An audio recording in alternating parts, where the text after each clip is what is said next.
ಈ ಸಂಸಾರದ ಜಂಜಾಟದಲ್ಲಿ ನೀನು ದಾರಿ ತಪ್ಪಿದ್ದೀಯಾ ಎಂದು ನಿನಗೆ ಅನ್ನಿಸುತ್ತಿದೆಯೇ? ಗಾಬರಿಯಾಗಬೇಡ, ನಾನು ನಿನ್ನ ಜೊತೆಗೆ ಇದ್ದೇನೆ. ನೀನು ಪಡುತ್ತಿರುವ ಪ್ರತಿಯೊಂದು ಸಂಕಟಕ್ಕೂ ಮತ್ತು ನಿನ್ನ ಮನಸ್ಸಿನ ಪ್ರತಿಯೊಂದು ಪ್ರಶ್ನೆಗೂ ಉತ್ತರ ನೀಡಲು ನಾನು ಬಂದಿದ್ದೇನೆ. ಇಂದಿನ ಈ ಮಾತುಗಳನ್ನು ಪೂರ್ತಿಯಾಗಿ ಆಲಿಸು, ಏಕೆಂದರೆ ನಿನ್ನ ಜೀವನವನ್ನು ಬದಲಿಸುವ ಶಕ್ತಿ ಈ ದಿವ್ಯವಾಣಿಗಿದೆ. ಗೀತಾಸಾರ ಚಾನೆಲ್ನ ಈ ಪವಿತ್ರ ವೇದಿಕೆಗೆ ನಿಮಗೆಲ್ಲರಿಗೂ ಆದರದ ಸ್ವಾಗತ. ನಾವೆಲ್ಲರೂ ಬದುಕಿನ ಓಟದಲ್ಲಿ ಏನನ್ನೋ ಹುಡುಕುತ್ತಾ ಸಾಗುತ್ತಿದ್ದೇವೆ. ಆದರೆ ನಿಜವಾದ ಸುಖ ಮತ್ತು ಶಾಂತಿ ಇರುವುದು ಪರಮಾತ್ಮನ ಬೋಧನೆಗಳಲ್ಲಿ ಮಾತ್ರ. ಬನ್ನಿ, ಇಂದು ನಾವು ಶ್ರೀಮದ್ ಭಗವದ್ಗೀತೆಯ ಸಾರವಾದ 33 ಅತ್ಯಂತ ಅಮೂಲ್ಯವಾದ ಜೀವನದ ಪಾಠಗಳನ್ನು ಅರ್ಥ ಮಾಡಿಕೊಳ್ಳೋಣ ಮತ್ತು ನಮ್ಮ ಬದುಕನ್ನು ಪಾವನಗೊಳಿಸೋಣ. ಬುದ್ಧಿವಂತರು ಒಂದು ಮಾತನ್ನು ಸರಿಯಾಗಿಯೇ ಹೇಳಿದ್ದಾರೆ: ನೀವು ಯಾವಾಗಲೂ ಯಾರ ಜೊತೆ ಇರುತ್ತೀರೋ ಅಂತಹವರು ನಿಮ್ಮ ಬೆಲೆಯನ್ನು ಎಂದಿಗೂ ಸರಿಯಾಗಿ ಅರ್ಥ ಮಾಡಿಕೊಳ್ಳುವುದಿಲ್ಲ. ಜನರು ತಮ್ಮ ಸಾವಿನವರೆಗೂ ಕೇವಲ ಹಣದ ಹಿಂದೆಯೇ ಓಡುವುದನ್ನು ನಾನು ನೋಡಿದ್ದೇನೆ. ಹಣವನ್ನು ಕಳೆದುಕೊಳ್ಳುವುದಕ್ಕಿಂತಲೂ ಹೆಚ್ಚಾಗಿ ಜನರು ಯಾವುದಕ್ಕಾಗಿ ಹಣವನ್ನು ಕಳೆದುಕೊಂಡರೋ ಅಂತಹ ವ್ಯಕ್ತಿಯನ್ನು ಕಳೆದುಕೊಳ್ಳಲು ಹೆಚ್ಚು ಹೆದರುತ್ತಾರೆ. ಹಣದ ಕೊರತೆಯು ಜೀವನದಲ್ಲಿ ಅಡ್ಡಿಯಲ್ಲ, ಬದಲಾಗಿ ಸರಿಯಾದ ಯೋಜನೆಯ ಕೊರತೆಯೇ ಅಸಲಿ ಅಡ್ಡಿಯಾಗಿದೆ. ನೆನಪಿಡಿ, ನೀವು ಸತ್ತಾಗ ಹಾಕುವ ಶವದ ಬಟ್ಟೆಗೆ ಯಾವುದೇ ಜೇಬು ಇರುವುದಿಲ್ಲ. ಆದರೂ ಜನರು ಹಣಕ್ಕಾಗಿ ಪ್ರಾಣ ಬಿಡುತ್ತಿದ್ದಾರೆ. ನಾನು ನನ್ನ ಆತ್ಮಸಾಕ್ಷಿಯನ್ನು ಮಾರಿಕೊಳ್ಳಲು ಎಂದಿಗೂ ಕಲಿಯಲಿಲ್ಲ. ಇಲ್ಲದಿದ್ದರೆ ಈ ಜಗತ್ತಿನಲ್ಲಿ ಸಂಪತ್ತನ್ನು ಗಳಿಸುವುದು ಅಷ್ಟೇನೂ ಕಷ್ಟದ ಕೆಲಸವಾಗಿರಲಿಲ್ಲ. ನಮಗೆ ಈ ಜೀವನ ಸಿಕ್ಕಿರುವುದು ಇನ್ನೊಬ್ಬರಿಗೆ ಉಪಯುಕ್ತವಾದಲು, ಆದರೆ ನಮ್ಮ ಸಮಯವೆಲ್ಲವೂ ಕೇವಲ ಕಾಗದದ ಚೂರುಗಳನ್ನು ಗಳಿಸಲು ವ್ಯಯವಾಗುತ್ತಿದೆ. ಗೆಳೆಯರೇ, ಹಣವು ಬಹಳ ಮುಖ್ಯ, ಆದರೆ ಅದರ ಹಿಂದೆ ಎಷ್ಟು ಕುರುಡಾಗಬೇಡಿ ಎಂದರೆ ನಿಮ್ಮವರು ಮತ್ತು ನಿಮ್ಮ ಜವಾಬ್ದಾರಿಗಳೇ ನಿಮಗೆ ಕಾಣದಂತಾಗಬಾರದು. ಅದು ತಪ್ಪು. ಹಣ ಗಳಿಸಿ, ಆದರೆ ಅದರ ಹಿಂದೆ ಹುಚ್ಚರಾಗಬೇಡಿ. ಹಣದ ಬಗ್ಗೆ ಚಿಂತಿಸುವುದನ್ನು ಸಂಪೂರ್ಣವಾಗಿ ನಿಲ್ಲಿಸಿ. ನಾನೇ ಹಣವಾಗಿದ್ದೇನೆ. ನಾನು ಹೊಸ ಸಂಬಂಧಗಳನ್ನು ಸೃಷ್ಟಿಸುತ್ತೇನೆ, ಆದರೆ ಹಳೆಯ ಸಂಬಂಧಗಳನ್ನು ಹಾಳು ಮಾಡುತ್ತೇನೆ. ಈ ಜಗತ್ತಿನಲ್ಲಿ ಯಾರೂ ಯಾರಿಗೂ ಸ್ವಂತವಲ್ಲ. ಹಣದ ಮೇಲೆ ನಿರ್ಮಾಣವಾದ ಸಂಬಂಧಗಳನ್ನು ನಾನು ನೋಡಿದ್ದೇನೆ. ಇಂದಿನ ದಿನಗಳಲ್ಲಿ ಸಂಬಂಧಗಳು ವ್ಯವಹಾರದಂತಾಗಿವೆ. ಅಲ್ಲಿ ಪ್ರೀತಿ ಕಡಿಮೆ ಮತ್ತು ಸ್ವಾರ್ಥವೇ ಹೆಚ್ಚಾಗಿದೆ. ನನ್ನ ಜೇಬಿಗೆ ಬಿದ್ದ ಒಂದು ಸಣ್ಣ ರಂಧ್ರವು ಎಂತಹ ಪಾಠ ಕಲಿಸಿತೆಂದರೆ, ನಾಣ್ಯಗಳಿಗಿಂತ ಹೆಚ್ಚಾಗಿ ಸಂಬಂಧಗಳೇ ಕೆಳಗೆ ಬಿದ್ದು ಚೂರಾದವು. ವಯಸ್ಸಾಗುತ್ತಾ ಹೋದಂತೆ ನನಗೆ ತಿಳಿಯಿತು, ಈ ಜಗತ್ತು ಹಣಕ್ಕೆ ದಾಸಿಯಾಗಿದೆ ಎಂದು. ನಾವು ಕೂಡ ಪ್ರಗತಿಯ ಫಲವನ್ನು ಅನುಭವಿಸಬಹುದಿತ್ತು, ಆದರೆ ನಾವು ಕೆಲವರ ಪಾದಗಳನ್ನು ನೆಕ್ಕಲು ಹೋಗಲಿಲ್ಲ. ನನ್ನ ಮಾತುಗಳಲ್ಲಿ ಕೇವಲ ಹೌದು ಸ್ವಾಮಿ ಎನ್ನುವ ಪದದ ಕೊರತೆ ಇತ್ತು ಅಷ್ಟೇ. ಅದನ್ನು ಬಿಟ್ಟರೆ ನನ್ನಲ್ಲಿ ಬೇರೆ ಯಾವುದೇ ತಪ್ಪು ಇರಲಿಲ್ಲ. ಒಂದು ಕ್ಷಣ ನಾನು ನಿರ್ಲಜ್ಜನಾಗಿದ್ದರೆ ನಂಬಿ ನಾನು ಎಂದೋ ಶ್ರೀಮಂತನಾಗುತ್ತಿದ್ದೆ. ಹಣವು ಕೇವಲ ಮನುಷ್ಯನ ಜೀವನ ಶೈಲಿಯನ್ನು ಬದಲಿಸಬಲ್ಲದು, ಆದರೆ ಅವನ ಬುದ್ಧಿ ಅಥವಾ ಅದೃಷ್ಟವನ್ನಲ್ಲ. ಬಡತನ ಬಂದಾಗ ಆತ್ಮೀಯ ಸಂಬಂಧಗಳು ಕೂಡ ಮುರಿದು ಹೋಗುತ್ತವೆ, ಆದರೆ ಹಣವಿದ್ದಾಗ ಸಾವಿರಾರು ಸ್ನೇಹಿತರು ಹುಟ್ಟಿಕೊಳ್ಳುತ್ತಾರೆ. ಈ ಜಗತ್ತಿನಲ್ಲಿ ಅತ್ಯಂತ ಭಾರವಾದ ವಸ್ತು ಎಂದರೆ ಅದು ಖಾಲಿ ಜೇಬು. ಅಂತಹ ಸಮಯದಲ್ಲಿ ನಡೆಯುವುದು ಕೂಡ ಕಷ್ಟವಾಗುತ್ತದೆ. ಹಣ ಉಳಿಸುವುದರ ಕಡೆಗೆ ಗಮನ ಹರಿಸಬೇಡಿ, ಬದಲಾಗಿ ಹೆಚ್ಚು ಗಳಿಸುವುದರ ಕಡೆಗೆ ಗಮನ ಕೊಡಿ. ಮನುಷ್ಯನ ಅಹಂಕಾರದಲ್ಲಿ ಒಂದು ತರ್ಕವಿದೆ: ಯಾವಾಗ ಹಣ ಬರುತ್ತದೆಯೋ ಆಗ ಜೇಬು ಮಾತ್ರವಲ್ಲದೆ ಮನುಷ್ಯನ ಮನಸ್ಸು ಕೂಡ ಉಬ್ಬುತ್ತದೆ. ಆಗ ನಿಮಗೆ ಕೇವಲ ಹಣ ಮತ್ತು ಹಣ ಮಾತ್ರ ಕಾಣಿಸುತ್ತದೆ. ಅಗತ್ಯಕ್ಕಾಗಿ ಹಣ ಗಳಿಸುವುದು ಖಂಡಿತವಾಗಿಯೂ ಸರಿ, ಆದರೆ ದುರಾಸೆಯಿಂದ ಗಳಿಸುವುದು ಅತ್ಯಂತ ದೊಡ್ಡ ತಪ್ಪು. ಹಣ ಎಲ್ಲಿಗೆ ಹೋಗುತ್ತದೆ ಅಥವಾ ಹೇಗೆ ಬರುತ್ತದೆ ಎಂದು ನೀವು ತುಂಬಾ ಚಿಂತಿಸುತ್ತೀರಿ. ಆದರೆ ಏಕೆ ಚಿಂತೆ ಮಾಡುತ್ತೀರಿ?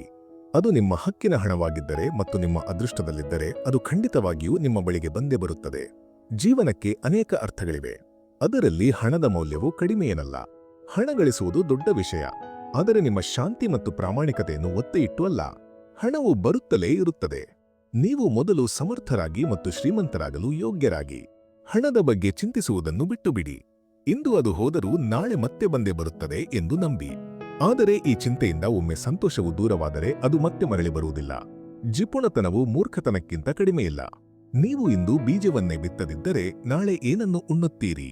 ಕೆಲವು ಜನರ ಹೃದಯದಿಂದ ಹಣವು ಎಂದಿಗೂ ಹೊರಬರುವುದಿಲ್ಲ ಎನ್ನುವುದನ್ನು ನಾನು ನೋಡಿದ್ದೇನೆ. ಹಣವನ್ನು ಉಳಿಸಬೇಕು ಎಂದು ನಿರ್ಧರಿಸಿದವರು ಹೆಚ್ಚು ಗಳಿಸುವ ಭರವಸೆಯನ್ನು ಕಳೆದುಕೊಂಡಿರುತ್ತಾರೆ ಎಂದು ಅವರು ಏಕೆ ಮರೆಯುತ್ತಾರೆ? ನಿಮ್ಮ ಸಂತೋಷ ಮತ್ತು ಶಾಂತಿಗಿಂತ ಹಣವು ದೊಡ್ಡದಲ್ಲ. ನಿಮ್ಮ ಪ್ರಾಣಕ್ಕಿಂತಲೂ ಅದು ಮುಖ್ಯವಲ್ಲ. ಹಣದ ಚಿಂತೆಯಲ್ಲಿಯೇ ನೀವು ಬೆಂದು ಹೋದರೆ ಜೀವನದ ಒಂದು ಕ್ಷಣವನ್ನಾದರೂ ಮುಕ್ತವಾಗಿ ಬದುಕಲು ಹೇಗೆ ಸಾಧ್ಯ? ಹಣದ ಮೇಲೆ ಬದುಕುವುದು ಸರಿ, ಆದರೆ ಅದಕ್ಕಾಗಿ ಸಾಯುವುದು ತಪ್ಪು. ಕೆಲವರು ಹಣ ಗಳಿಸಿ ಜೀವನವನ್ನು ಸುಧಾರಿಸಿಕೊಳ್ಳಲು ಬಯಸುತ್ತಾರೆ, ಆದರೆ ಇನ್ನು ಕೆಲವರು ಹಣದ ಹಿಂದೆಯೇ ಓಡಿ ಜೀವನವನ್ನೇ ವ್ಯಯ ಮಾಡುತ್ತಾರೆ. ಜೀವನದುದ್ದಕ್ಕೂ ಅವರು ಹಣವನ್ನು ಮಾತ್ರ ಬೆನ್ನಟ್ಟುತ್ತಾರೆ. ಕೊನೆಗೆ ವಯಸ್ಸಾಗಿ ಕಾಲುಗಳು ಸುಸ್ತಾದಾಗ ಅವರಿಗೆ ಜೀವನದ ನಿಜವಾದ ಅರ್ಥ ತಿಳಿಯುತ್ತದೆ. 80 ವರ್ಷದ ವಯಸ್ಸಿನಲ್ಲಿ ತಮ್ಮ ಕೊನೆಯ ಉಸಿರನ್ನು ಎಣಿಸುತ್ತಿರುವವರನ್ನು ಕೇಳಿ ನೋಡಿ. ಹಣವನ್ನು ಎಣಿಸುವುದಕ್ಕಿಂತ ಉಸಿರನ್ನು ಎಣಿಸುವುದು ಎಷ್ಟು ಕಷ್ಟ ಎಂದು ಅವರು ನಿಮಗೆ ಹೇಳುತ್ತಾರೆ. ನೀವು ಬದುಕಿದ್ದರೆ ಎಷ್ಟಾದರೂ ಹಣ ಗಳಿಸಬಹುದು, ಆದರೆ ಎಷ್ಟೇ ಹಣವಿದ್ದರೂ ಕಳೆದುಹೋದ ಜೀವವನ್ನು ಮರಳಿ ತರಲು ಸಾಧ್ಯವಿಲ್ಲ. ಈ ಒಂದು ಜನ್ಮದಲ್ಲಿ ಮನುಷ್ಯನು ಸಂತೋಷವನ್ನು ಅನುಭವಿಸದಿದ್ದರೆ ಅವನು ಬದುಕಿದ ಜೀವನಕ್ಕೆ ಏನು ಅರ್ಥವಿದೆ? ಹಣದ ಆಸೆಯು ವಿಷಪೂರಿತ ಹಾವಿನಂತೆ ಮಾರಕವಾಗಿದೆ. ಬನ್ನಿ ಸಮಯವನ್ನು ಬದಲಾಯಿಸೋಣ, ಸ್ವಲ್ಪ ಭಾವುಕರಾಗೋಣ. ಇಂದಿನಿಂದ ಹಣವನ್ನು ಪಕ್ಕಕ್ಕಿಟ್ಟು ನಂಬಿಕೆ ಮತ್ತು ಶಾಂತಿಗೆ ಹೆಚ್ಚಿನ ಪ್ರಾಮುಖ್ಯತೆ ನೀಡೋಣ. ಹಣವಿಲ್ಲದ ಜೀವನವು ನಿಸ್ಸಂದೇಹವಾಗಿ ಕಷ್ಟಕರವಾಗಿರುತ್ತದೆ. ಆದರೆ ಮನುಷ್ಯನು ಕೇವಲ ಹಣದ ಬಗ್ಗೆಯೇ ಯೋಚಿಸುತ್ತಿದ್ದರೆ ಆ ಜೀವನವು ನರಕವಾಗುತ್ತದೆ. ಏಕೆಂದರೆ ಹಾಗೆ ಮಾಡುವ ಮೂಲಕ ಅವನು ಜೀವನವೆಂಬ ವರವನ್ನು ಹಾಳು ಮಾಡಿಕೊಳ್ಳುತ್ತಾನೆ. ಆದ್ದರಿಂದ ಜೀವನದಲ್ಲಿ ದಾನಗುಣವನ್ನು ಬೆಳೆಸಿಕೊಳ್ಳಿ. ನಿಮಗಾಗಿ ಸುಲಭವಾದ ಜೀವನ ಸಿಗದಿರಬಹುದು, ಆದರೆ ಹಣದಿಂದ ಬರುವ ಚಿಂತೆಗಳಿಂದ ದೂರವಿರಿ. ಹಣವನ್ನು ಗಳಿಸಿ, ಆದರೆ ನಿಮ್ಮ ಶಾಂತಿಯನ್ನು ಮರೆಯಬೇಡಿ. ಹಣದ ಗುಲಾಮರಾಗಬೇಡಿ. ಗಳಿಸಿ, ಆದರೆ ಯಾರಿಗೂ ತಲೆಬಾಗಬೇಡಿ. ಪರಿಚಯದ ಮೂಲಕ ಸಿಕ್ಕಿದ ಕೆಲಸವು ಸ್ವಲ್ಪ ಸಮಯದವರೆಗೆ ಮಾತ್ರ ಇರುತ್ತದೆ, ಆದರೆ ಕೆಲಸದ ಮೂಲಕ ಸಿಕ್ಕಿದ ಗುರುತು ಜೀವನ ಪೂರ್ತಿ ಇರುತ್ತದೆ. ಆದ್ದರಿಂದ ಹಣದ ದುರಾಸೆಗಾಗಿ ನಿಮ್ಮ ಪ್ರಾಮಾಣಿಕತೆ ಅಥವಾ ಹೆಸರನ್ನು ಹಾಳು ಮಾಡಿಕೊಳ್ಳಬೇಡಿ. ನಿಮ್ಮ ಕೆಲಸದಲ್ಲಿ ಅಂತಹ ದೊಡ್ಡ ಹೆಸರನ್ನು ಮಾಡಿ ಎಂದರೆ ಜನರು ನಿಮ್ಮನ್ನು ಸದಾ ನೆನಪಿಟ್ಟುಕೊಳ್ಳಬೇಕು. ನಾನು ಹಣದ ಮೌಲ್ಯದ ಬಗ್ಗೆ ಕಲಿತದ್ದು ಇಷ್ಟೇ. ನೀವು ಎಷ್ಟೇ ಶ್ರೀಮಂತರಾದರೂ ಕೊನೆಗೆ ತಿನ್ನಬೇಕಾಗಿರುವುದು ಅನ್ನವನ್ನೇ. ಯಾವುದಾದರೂ ಒಂದು ಕೆಲಸವನ್ನು ಆರಿಸಿಕೊಳ್ಳಿ ಮತ್ತು ಅದರಲ್ಲಿ ಅತ್ಯುತ್ತಮರಾಗಿ. ಆಗ ಹಣವು ಹುಚ್ಚು ಹಿಡಿದಂತೆ ನಿಮ್ಮ ಹಿಂದೆ ಬರುತ್ತದೆ. ಕಾರಿಗೆ ಇಂಧನ ಎಷ್ಟು ಮುಖ್ಯವೋ ಜೀವನಕ್ಕೆ ಹಣವು ಅಷ್ಟೇ ಮುಖ್ಯ. ಅದು ಹೆಚ್ಚು ಆಗಬಾರದು ಮತ್ತು ಕಡಿಮೆಯೂ ಇರಬಾರದು. ನಿಮ್ಮ ಅದೃಷ್ಟದಲ್ಲಿ ಬರೆದಿರುವುದನ್ನು ಯಾರೂ ಅಳಿಸಲು ಸಾಧ್ಯವಿಲ್ಲ. ಜೀವನವು ಎತ್ತರಕ್ಕೆ ಹಾರಬೇಕು ಎಂದು ವಿಧಿಯಿದ್ದರೆ ನಿಮ್ಮನ್ನು ಕೆಳಕ್ಕೆ ಇಳಿಸಲು ಯಾರಿಂದಲೂ ಸಾಧ್ಯವಿಲ್ಲ. ನೀವು ಸಂತೋಷವಾಗಿದ್ದರೆ ನಿಮಗೆ ಆಶೀರ್ವಾದಗಳು ಸಿಗುತ್ತವೆ, ಆದರೆ ನೀವು ಚಿಂತಿತರಾಗಿದ್ದರೆ ಜೀವನವು ವ್ಯಥೆಯಲ್ಲಿ ಕಳೆದು ಹೋಗುತ್ತದೆ. ಆದ್ದರಿಂದ ಸ್ವಲ್ಪ ಮುಕ್ತವಾಗಿ ಉಸಿರಾಡಲು ಕಲಿಯಿರಿ. ನಿಮ್ಮ ಹೊರೆಯನ್ನು ಇಳಿಸಿ ನೇರವಾಗಿ ನಡೆಯಿರಿ. ದೊಡ್ಡ ಮೌಲ್ಯವನ್ನು ಪಡೆಯಲು ನೀವು ಮೊದಲು ಮೌಲ್ಯಯುತ ವ್ಯಕ್ತಿಯಾಗಬೇಕು. ಮತ್ತು ಮೌಲ್ಯವುಳ್ಳವರು ಎಂದಿಗೂ ಬೆಲೆಗಳ ಬಗ್ಗೆ ಚಿಂತಿಸುವುದಿಲ್ಲ. ಅದಕ್ಕಾಗಿಯೇ ನಾನು ಹೇಳುತ್ತೇನೆ, ಜೀವನವು ನಿಮ್ಮದು, ಅದನ್ನು ಶಾಂತಿಯಿಂದ ಬದುಕಿ. ನಂತರ ನಿಮಗೆ ಕನಸುಗಳು ಮತ್ತು ಅನೇಕ ಅವಕಾಶಗಳು ಸಿಗುತ್ತವೆ. ಹಣ ಮತ್ತು ಪ್ರಸಿದ್ಧಿಯನ್ನು ಮರೆತುಬಿಡಿ. ಅದೃಷ್ಟವಿದ್ದರೆ ನಿಮಗೆ ಎಲ್ಲವೂ ಸಿಗುತ್ತದೆ. ಆದರೆ ಒಮ್ಮೆ ಈ ಶಾಂತಿಯುತ ಜೀವನವು ಹೋದರೆ ನೀವು ಎಷ್ಟೇ ಅತ್ತರೂ ಅದು ಮತ್ತೆ ಸಿಗುವುದಿಲ್ಲ. ಚಿಂತೆಯು ಮನುಷ್ಯನನ್ನು ಹೆದರಿಸುತ್ತದೆ ಮತ್ತು ಹುಚ್ಚನನ್ನಾಗಿ ಮಾಡುತ್ತದೆ. ಹಣವನ್ನು ಕಳೆದುಕೊಳ್ಳುವ ಭಯವು ಅವಶ್ಯಕ, ಆದರೆ ಈ ಚಿಂತೆಯು ನಿಮ್ಮ ಶಾಂತಿಯನ್ನು ಕೆಡಿಸುತ್ತಿದ್ದರೆ ಅದು ನಿಮ್ಮ ಆಲೋಚನೆಯಲ್ಲಿರುವ ದೋಷವಾಗಿದೆ.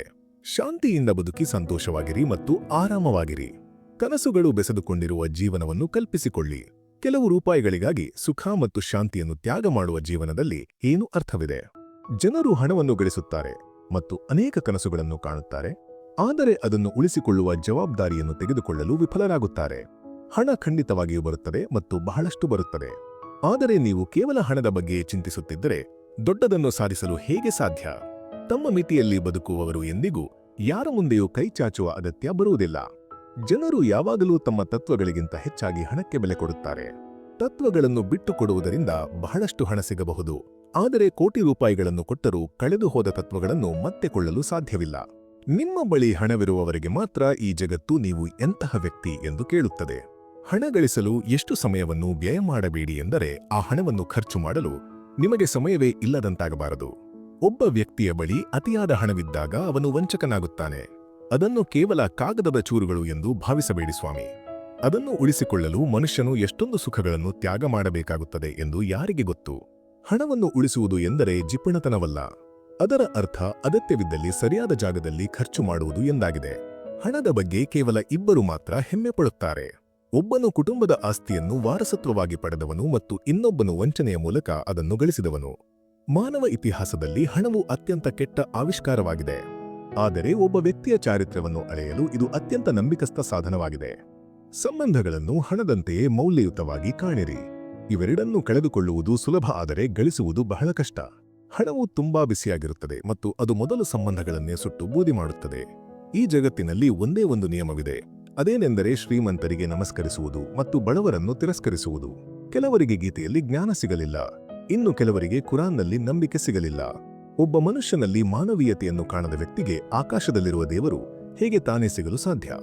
ಇಂದಿನ ದಿನಗಳಲ್ಲಿ ಜನರು ವಿಷಯಗಳನ್ನು ಅರ್ಥ ಮಾಡಿಕೊಳ್ಳುವುದು ಕಡಿಮೆ ಮತ್ತು ವಿವರಿಸುವುದು ಹೆಚ್ಚು. ಅದಕ್ಕಾಗಿಯೇ ಸಂಬಂಧಗಳು ಸುಲಭವಾಗುವ ಬದಲು ಜಟಿಲವಾಗುತ್ತಿವೆ. ಬೇರೆಯವರು ಏನು ಹೇಳುತ್ತಾರೆಂದು ಯೋಚಿಸುತ್ತಲೇ ನಾವು ಇಡೀ ಜೀವನವನ್ನು ಕಳೆಯುತ್ತೇವೆ. ಆದರೆ ಕೊನೆಯಲ್ಲಿ ಅವರು ಕೇವಲ ರಾಮನಾಮ ಸತ್ಯ ಹೈ ಎಂದು ಮಾತ್ರ ಹೇಳುತ್ತಾರೆ. ನಾವು ಮಣ್ಣಲ್ಲಿ ಹೂತು ಹೋದ ತಕ್ಷಣ ಎಲ್ಲಾ ಸಂಬಂಧಗಳು ಕಡಿದು ಹೋಗುತ್ತವೆ. ನಾವು ಕೆಲವೇ ದಿನಗಳಲ್ಲಿ ನಮ್ಮ ಪ್ರೀತಿಪಾತ್ರರನ್ನು ಮರೆತು ಬಿಡುತ್ತೇವೆ. ಜೀವನ ಪೂರ್ತಿ ಯಾರಿಗಾಗಿಯೂ ಯಾರೂ ಅಳುವುದಿಲ್ಲ. ಸಮಯ ಕಳೆದಂತೆ ಕಣ್ಣೀರು ಕೂಡ ಒಣಗಿ ಹೋಗುತ್ತದೆ. ಮನುಷ್ಯನಿಗೆ ಮೋಸ ಮಾಡುವುದು ಇನ್ನೊಬ್ಬ ವ್ಯಕ್ತಿಯಲ್ಲ, ಬದಲಾಗಿ ಅವನು ಇತರರ ಮೇಲೆ ಇಟ್ಟಿರುವ ಅತಿಯಾದ ನಿರೀಕ್ಷೆಗಳು. ನೀವು ಪ್ರತಿಯೊಂದನ್ನು ಹೃದಯಕ್ಕೆ ಹಚ್ಚಿಕೊಂಡರೆ ಕೊನೆಗೆ ಅಳಬೇಕಾಗುತ್ತದೆ. ಅದಕ್ಕಾಗಿಯೇ ವ್ಯಕ್ತಿಯನ್ನು ಅವನು ಹೇಗಿದ್ದಾನೋ ಹಾಗೆಯೇ ಸ್ವೀಕರಿಸಲು ಕಲಿಯಿರಿ. ತಪ್ಪು ತಿಳುವಳಿಕೆಯಿಂದ ಆ ಸಂಬಂಧವು ಹಾಳಾಯಿತು. ಇಲ್ಲದಿದ್ದರೆ ಮುಂದಿನ ಜನ್ಮಕ್ಕಾಗಿ ಕೆಲವು ಭರವಸೆಗಳನ್ನು ನೀಡಲಾಗಿತ್ತು. ನೋವನ್ನು ಅನುಭವಿಸುತ್ತಾ ಮನುಷ್ಯನು ಕೇವಲ ನಗುವುದನ್ನು ಮಾತ್ರವಲ್ಲ, ಅಳುವುದನ್ನು ಕೂಡ ನಿಲ್ಲಿಸುತ್ತಾನೆ. ಅವನಿಗೆ ಸಮಯವೇ ಇರುವುದಿಲ್ಲ. ಇಂದಿನ ದಿನಗಳಲ್ಲಿ ಪ್ರೇಮಿಗಳು ಕೂಡ ಹಾಗೆಯೇ ಇದ್ದಾರೆ. ಉಸಿರು ಹೋಗುವುದು ಸಣ್ಣ ವಿಷಯ ಗೆಳೆಯರೇ, ಆದರೆ ಪ್ರೀತಿಪಾತ್ರರು ನಿಮ್ಮನ್ನು ನೆನಪಿಸಿಕೊಳ್ಳುವುದನ್ನು ನಿಲ್ಲಿಸಿದಾಗ ಅದೇ ನಿಜವಾದ ಸಾವು. ಯಾವುದನ್ನಾದರೂ ಮುರಿಯಲು ಕಲ್ಲನ್ನು ಎಸೆಯಬೇಕಾದ ಅಗತ್ಯವಿಲ್ಲ. ಮಾತನಾಡುವ ಶೈಲಿಯನ್ನು ಬದಲಾಯಿಸಿದರೂ ಬಹಳಷ್ಟು ವಿಷಯಗಳು ಮುರಿದು ಹೋಗುತ್ತವೆ. ನಿಮ್ಮ ಸಂಬಂಧದ ಬಗ್ಗೆ ನಿಮಗೆ ಸಂಕೋಚವಿದ್ದಿದ್ದರೆ, ನಾನು ಅಂದರೆ ಕೃಷ್ಣನು ಎಂದಿಗೂ ಕಂಸನನ್ನು ಕೊಲ್ಲಲು ಸಾಧ್ಯವಾಗುತ್ತಿರಲಿಲ್ಲ. ನಿಮ್ಮ ಸಂಬಂಧಿಕರಾಗಲಿ ಅಥವಾ ಆತ್ಮೀಯರಾಗಲಿ, ಅವರು ಮಾಡುವ ಕೆಟ್ಟ ಕೆಲಸವನ್ನು ವಿರೋಧಿಸುವುದು ಬಹಳ ಮುಖ್ಯ. ನಿಮ್ಮನ್ನು ನೀವು ಸದಾ ಕೆಲಸದಲ್ಲಿ ತೊಡಗಿಸಿಕೊಳ್ಳಿ, ಏಕೆಂದರೆ ಬಿಡುವಿಲ್ಲದ ವ್ಯಕ್ತಿಗೆ ದುಃಖ ಪಡಲು ಸಮಯವಿರುವುದಿಲ್ಲ. ಕಠಿಣ ಪರಿಶ್ರಮ ಪಡುತ್ತಲೇ ಇರಿ. ಅದರಿಂದ ನಿಮ್ಮ ಕೆಲಸವು ಬೇಗನೆ ಆಗದಿರಬಹುದು, ಆದರೆ ಖಂಡಿತವಾಗಿಯೂ ಒಂದು ದಿನ ಪೂರ್ಣಗೊಳ್ಳುತ್ತದೆ. ಕತ್ತಲೆಯನ್ನು ಓಡಿಸಲು ಸಮಯ ವ್ಯಯ ಮಾಡಬೇಡಿ, ಬದಲಾಗಿ ದೀಪವನ್ನು ಹಚ್ಚಲು ಸಮಯ ಮೀಸಲಿಡಿ. ನಿಮ್ಮನ್ನು ನೀವು ಉನ್ನತ ಸ್ಥಾನಕ್ಕೆ ಏರಿಸಿಕೊಳ್ಳಲು ಸಮಯ ಕಳೆಯಿರಿ ಹೊರತು ಬೇರೆಯವರನ್ನು ಕೆಳಕ್ಕೆ ಇಳಿಸಲು ಅಲ್ಲ. ನಿಂತ ನೀರಾಗುವುದು ಎಂದರೆ ಅಂತ್ಯ ಎಂದರ್ಥ, ಆದರೆ ಮುಂದೆ ಸಾಗುತ್ತಿರುವುದು ಎಂದರೆ ಅಮರತ್ವ ಎಂದರ್ಥ. ಒಬ್ಬ ವ್ಯಕ್ತಿಯ ನಡವಳಿಕೆಯನ್ನು ನೋಡಬೇಕಾದರೆ ಅವನಿಗೆ ಗೌರವ ನೀಡಿ. ಅವನ ಗುಣಗಳನ್ನು ನೋಡಬೇಕಾದರೆ ಅವನ ಜೊತೆ ಸಮಯ ಕಳೆಯಿರಿ. ಅವನ ಉದ್ದೇಶವನ್ನು ನೋಡಬೇಕಾದರೆ ಅವನಿಗೆ ಸಾಲ ನೀಡಿ ಮತ್ತು ಅವನ ಅಭ್ಯಾಸಗಳನ್ನು ನೋಡಬೇಕಾದರೆ ಅವನಿಗೆ ಸ್ವಾತಂತ್ರ್ಯ ನೀಡಿ. ಜೀವನದ ಸತ್ಯವೇನೆಂದರೆ, ಎಡವಿ ಬಿದ್ದ ಮೇಲೆಯೇ ಜನರು ನಡೆಯಲು ಕಲಿಯುತ್ತಾರೆ. ಎಂದಿಗೂ ಭರವಸೆಯನ್ನು ಕಳೆದುಕೊಳ್ಳಬೇಡಿ. ಯಾರಿಗೆ ಗೊತ್ತು ನಾಳೆಯ ದಿನವು ಇಂದಿಗಿಂತ ಉತ್ತಮವಾಗಿರಬಹುದು. ಹಣ ಗಳಿಸಲು ಇಷ್ಟೊಂದು ಸಮಯ ಕಳೆಯಬೇಡಿ ಎಂದರೆ ಆ ಹಣವನ್ನು ಖರ್ಚು ಮಾಡಲು ನಿಮ್ಮ ಬಳಿ ಸಮಯವೇ ಇಲ್ಲದಂತಾಗಬಾರದು. ಇದು ಕಹಿ ಎನಿಸಿದರೂ ಸತ್ಯ. ನಿಮ್ಮವರು ಯಾವಾಗ ಅಪರಿಚಿತರಾಗುತ್ತಾರೆ ಮತ್ತು ಅಪರಿಚಿತರು ಯಾವಾಗ ನಿಮ್ಮವರಾಗುತ್ತಾರೆ ಎಂದು ಹೇಳಲು ಬರುವುದಿಲ್ಲ.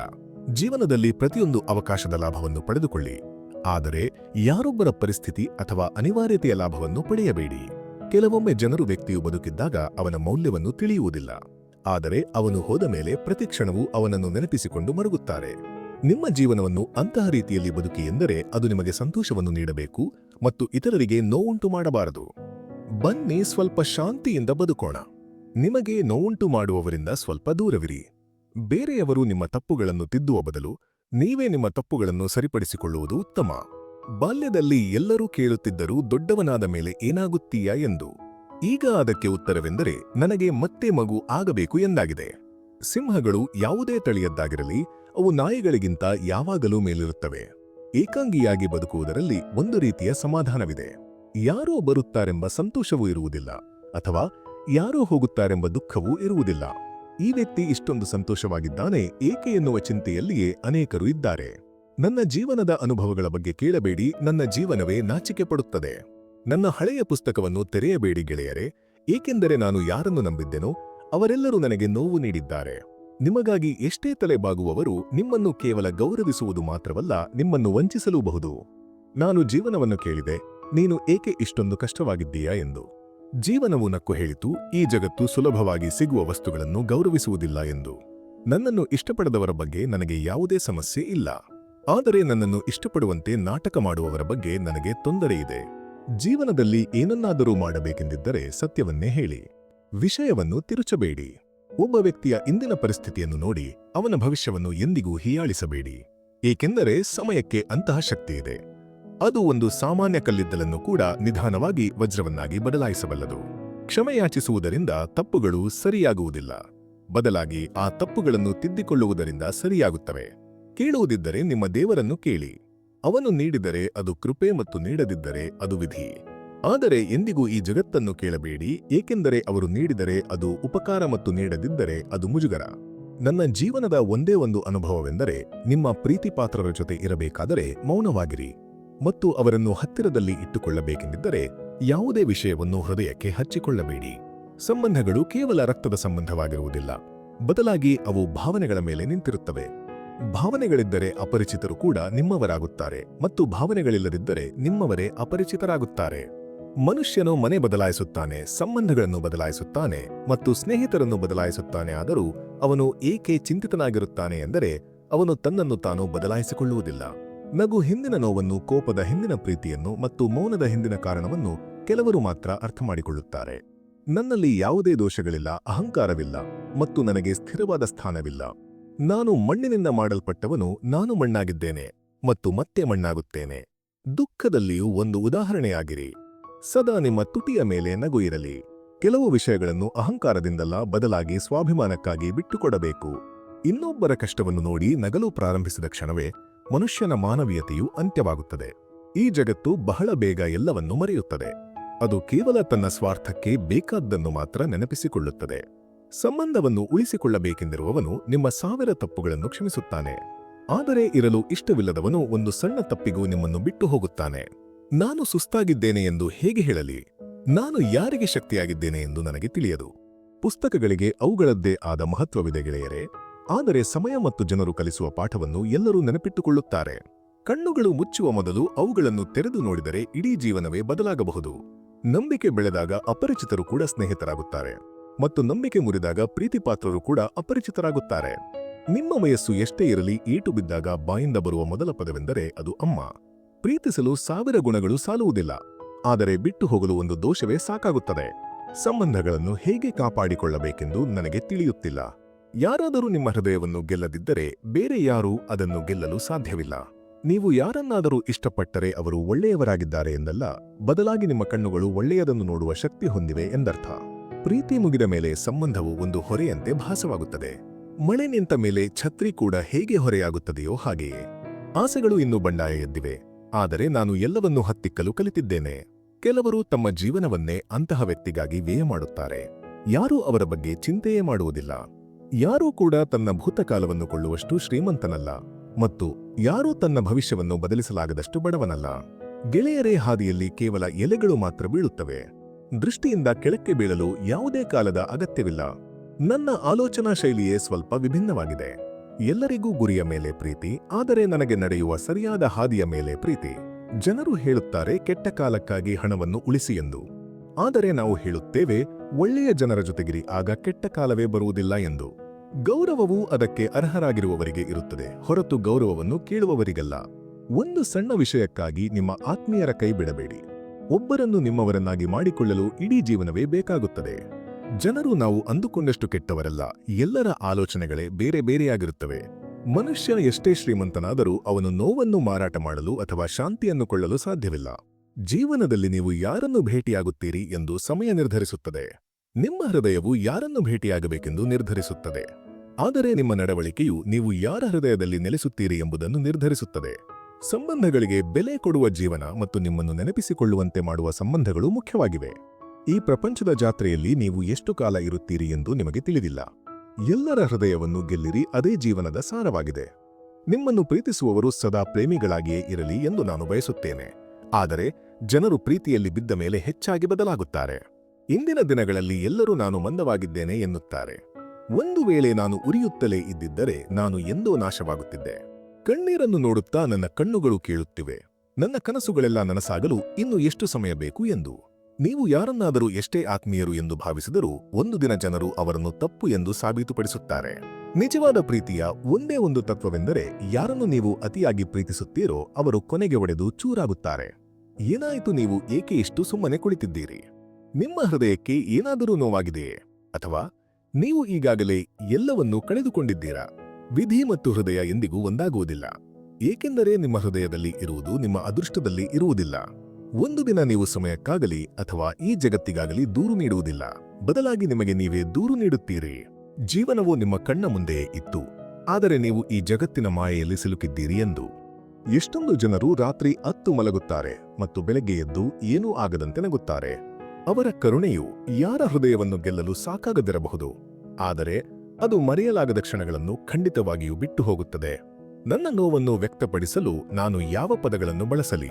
ಕೇಳುವವರು ಬಹಳ ಜನರಿದ್ದಾರೆ, ಆದರೆ ಅರ್ಥ ಮಾಡಿಕೊಳ್ಳುವವರು ಯಾರೂ ಇಲ್ಲ. ಓ ಜೀವನವೇ, ನೀನು ನನ್ನ ಮೇಲೆ ಸಿಟ್ಟಾಗಿದ್ದರೆ ಚೆನ್ನಾಗಿರುತ್ತಿತ್ತು. ಸಿಟ್ಟಾಗಿರುವ ಈ ಜನರನ್ನು ಸಮಾಧಾನಪಡಿಸಲು ನನ್ನಿಂದ ಸಾಧ್ಯವಿಲ್ಲ. ಪ್ರೀತಿಯು ಹೂವಿನಂತೆ ಎಂದು ಯಾರೋ ಹೇಳಿದರು. ಮಾರುಕಟ್ಟೆಯಲ್ಲಿ ಹೂವುಗಳು ಮಾರಾಟವಾಗುತ್ತಿರುವುದನ್ನು ನೋಡಿದಾಗ ಇಂದು ನನ್ನ ಹೆಜ್ಜೆಗಳು ಅಲ್ಲಿಯೇ ನಿಂತವು. ಈ ಜಗತ್ತು ಬಹಳ ವಿಚಿತ್ರವಾದ ಸ್ಥಳವಾಗಿದೆ. ನನಗೆ ನಡೆಯಲು ತಿಳಿಯದಿದ್ದಾಗ ಯಾರೂ ನನ್ನನ್ನು ಬೀಳಲು ಬಿಡುತ್ತಿರಲಿಲ್ಲ.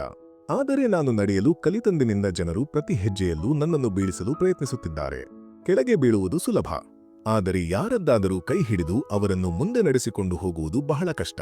ಕೆಲವೊಮ್ಮೆ ದೇವರು ನಮ್ಮನ್ನು ಉದ್ದೇಶಪೂರ್ವಕವಾಗಿಯೇ ಕಷ್ಟದ ಪರಿಸ್ಥಿತಿಗೆ ಹಾಕುತ್ತಾನೆ. ಏಕೆಂದರೆ ನಾವು ಯಾರನ್ನು ಕುರುಡಾಗಿ ನಂಬಿದ್ದೇವೆಯೋ ಅವರ ಮುಖವಾಡ ಕಳಚುವುದನ್ನು ನಾವು ನೋಡಲಿ ಎಂಬ ಕಾರಣಕ್ಕಾಗಿ. ಕೆಲವೊಮ್ಮೆ ಅತಿಯಾದ ವಿವರಣೆ ನೀಡುವುದು ನಮಗೆ ನೋವುಂಟು ಮಾಡುತ್ತದೆ. ಕೇವಲ ನೆನಪಿಡಿ, ನೀವು ಮನುಷ್ಯರಾಗಿದ್ದೀರಿ, ಸೋಪಲ್ಲ. ಸಂಬಂಧಗಳು ನಿಮ್ಮಿಂದ ಆಗಿವೆ, ನೀವು ಸಂಬಂಧಗಳಿಂದಲ್ಲ. ಪಕ್ಷಿಗಳು ಆಕಾಶವನ್ನು ತಲುಪಲು ಸೃಷ್ಟಿಯಾಗಿವೆ. ಮನುಷ್ಯರಿಗೆ ಕೇವಲ ಬೀಳಲು ಮತ್ತು ಇತರರನ್ನು ಬೀಳಿಸಲು ಮಾತ್ರ ತಿಳಿದಿದೆ. ಜೀವನವು ಸುಲಭವಲ್ಲ. ನೀವು ನಿಮ್ಮನ್ನು ಬಲಪಡಿಸಿಕೊಳ್ಳಬೇಕು ಅಷ್ಟೇ.